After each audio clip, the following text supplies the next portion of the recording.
Louvado seja nosso Senhor Jesus Cristo. Eu vou tomar o texto de Lucas, capítulo 16, melhor, Marcos 16, 14 até o 18. Por fim, apareceu aos 11, onde estavam sentados à mesa, e censurou-lhes a incredulidade e dureza de coração, por não acreditarem nos que o tinham visto ressuscitado. E disse-lhes: ide por todo o mundo e pregai o evangelho a toda a criatura. Quem crer e for batizado será salvo, mas quem não crer será condenado. Palavra da nossa salvação. Amados, eu estava durante a Santa Missa contemplando aqui os vasos sagrados. Então tem aqui, por exemplo, olha, coisa incrível, esse cromado, né? É algo maravilhoso. Então existe um antes e um depois. Então nós vamos cromar esse vaso.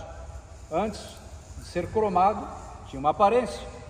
Depois de cromado é outra coisa, certo? Você vai impermeabilizar, antes é uma coisa, depois é outra, tem um efeito, tem uma transformação, um resultado, certo?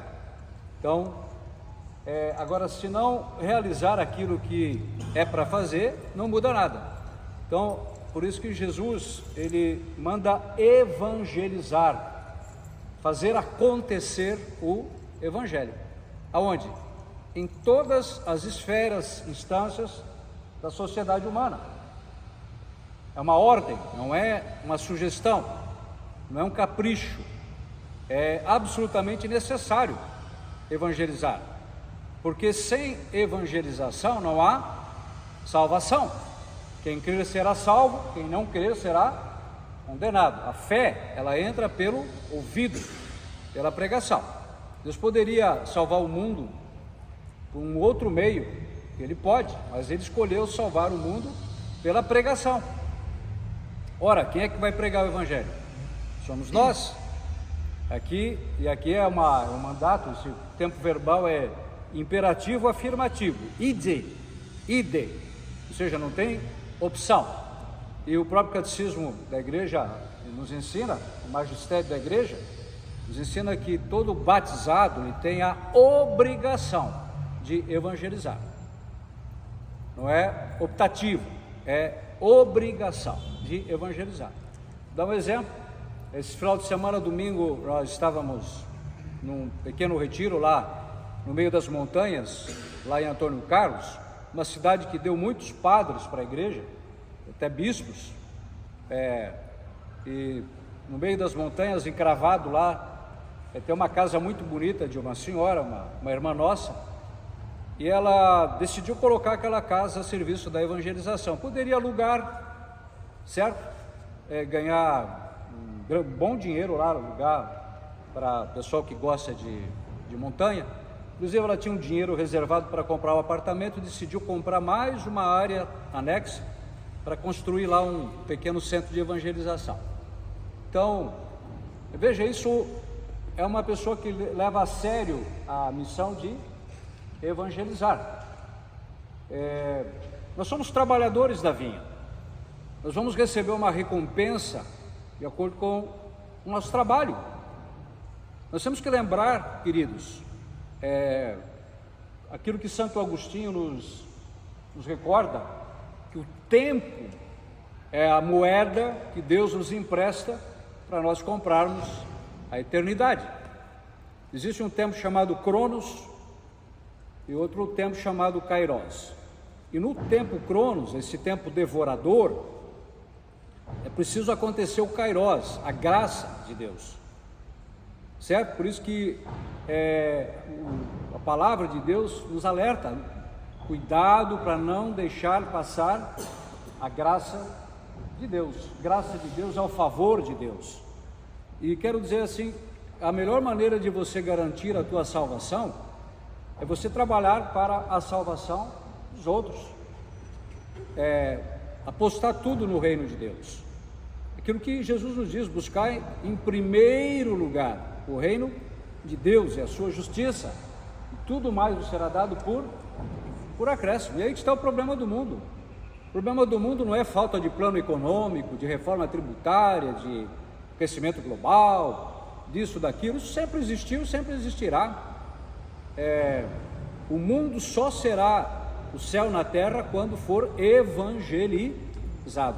Existe um antes e um depois. Se o mundo não for evangelizado conforme é vontade de Deus, plano de Deus, nunca vai acontecer aquilo que Deus sonha para a humanidade. Aquilo que Jesus veio nos restituir, a glória de Deus, o reino de Deus, onde de fato um reino de paz, de amor, de justiça, a civilização do amor, onde tem alegria, paz, né? Como diz a palavra, o reino de Deus não é só comida e bebida, mas é paz, alegria, gozo no espírito, certo? Comida e bebida é o que o marxismo tenta, o que o capitalismo tenta, mas todo mundo, comida e bebida para continuar servindo o diabo, né? Continuar colocando tudo a serviço do diabo. A prosperidade que o mundo quer, mas é para usar o dinheiro a serviço do diabo. Por isso que Jesus diz: expulsai os demônios, ide, evangelizai, porque, veja, a gente pergunta assim, por que o diabo pinta e borda? Porque o mundo, estamos dando a ele a tela, a tinta, o pincel, e ele pinta e borda. Mas não é esse o plano de Deus. Jesus, ele veio para estabelecer um reino de justiça, de paz, de alegria, de gozo. Esse reino precisa acontecer pela evangelização. O evangelho precisa impregnar, precisa gerar uma transformação, certo? Uma mudança. Por isso que a palavra de Deus diz, né? Quem está em Cristo é uma nova criatura. Passou o que era velho. Eis que tudo se fez novo. Então essa transformação, é por isso que Jesus morreu no lugar chamado caveira, né? O Gólgota, crânio, porque ele morreu para que nos mostrar que é preciso morrer dentro da minha caveira, a minha mentalidade antiga, mundana, diabólica, egoísta, né? O amor de si até o desprezo de Deus. Então, a partir disso, o que acontece? Acontece aquilo que todos nós ansiamos: alegria, justiça, paz, felicidade, onde todo mundo possa ter o necessário, onde realmente Jesus é o Senhor, onde realmente Jesus ele exerce o seu senhorio, nas famílias, nas empresas, nas instituições, todas as esferas da sociedade humana. Veja, isso é possível sim, é possível, porque a Deus tudo é possível. É uma questão de nós trabalharmos para isso, é uma questão de nós realizarmos aquilo que nós somos chamados a fazer, evangelizar, certo? Então, veja, olha a beleza disso aqui, com todo respeito, né? Olha que coisa linda, mas alguém teve que cromar isso aqui, para que agora refletisse a beleza, né? A grandiosidade desse vaso. Então o mundo também precisa ser transformado pelo poder do Espírito Santo, que faz novas todas as coisas. Isso precisa começar com você, comigo. Eu preciso começar por mim, pela minha transformação pessoal, pelo meu batismo no Espírito Santo, pelo meu Pentecostes pessoal. Aqui Jesus ele dá um pito aqui na turma, né? Censurou-lhes a incredulidade e a dureza de coração, mas mesmo assim os enviou ainda a evangelizar, certo?